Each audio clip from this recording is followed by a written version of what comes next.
On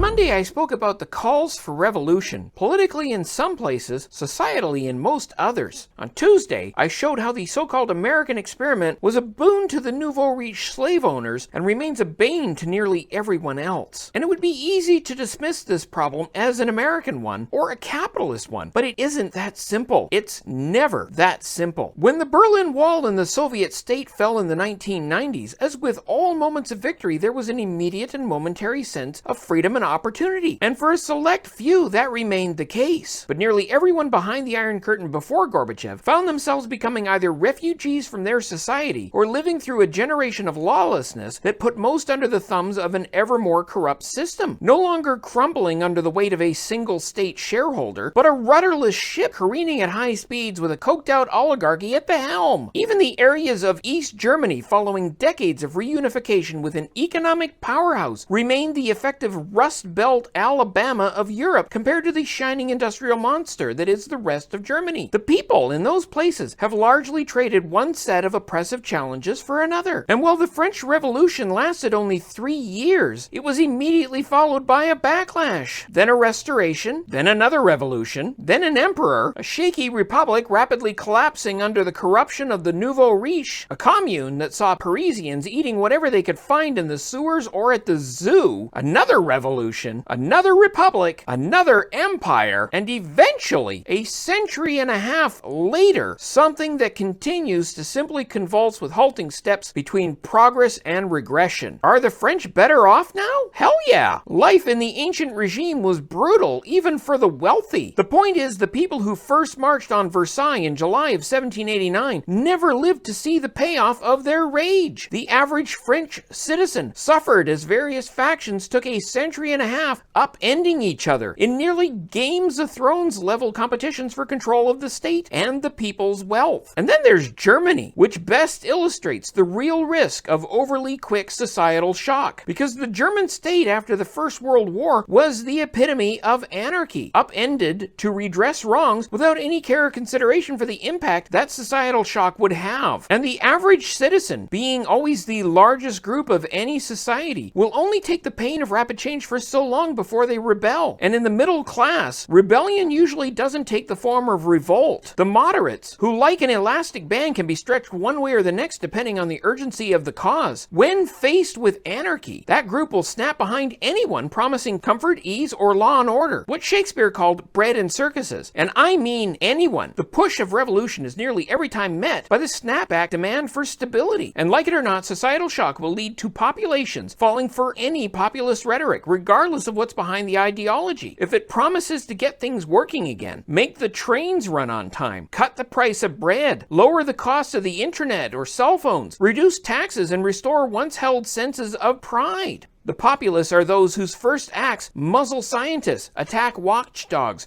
ridicule critics, and then secure their place, either by voter suppression, armed hostilities, or simply convincing the masses that the other is the reason the masses aren't getting ahead, not the power mad at the top of society. And I'm not just talking about fascists or communists. I'm talking about all populists. The most dangerous viper, lurking and sniffing the air so as to step out in front of a movement when the opportunity arises. Not out of conviction, but a blind lust for power. Don't think it can't happen again. If the last few years have offered any lesson about history, it's that all it takes for evil to triumph is for good people to stand idly by. Join me tomorrow as I make the case for a better way. On this day in 326, the old St. Peter's Basilica was consecrated by Pope Sylvester I. It's also Occult Day, Housing Day, Beaujolais Nouveau Day, Mickey Mouse Day, GIS Day, Use Less Stuff Day, Adoption Day, Princess Day, Vichyssoise Day, and Apple Cider Day. And that's today's Duza Bear Digest. See you tomorrow!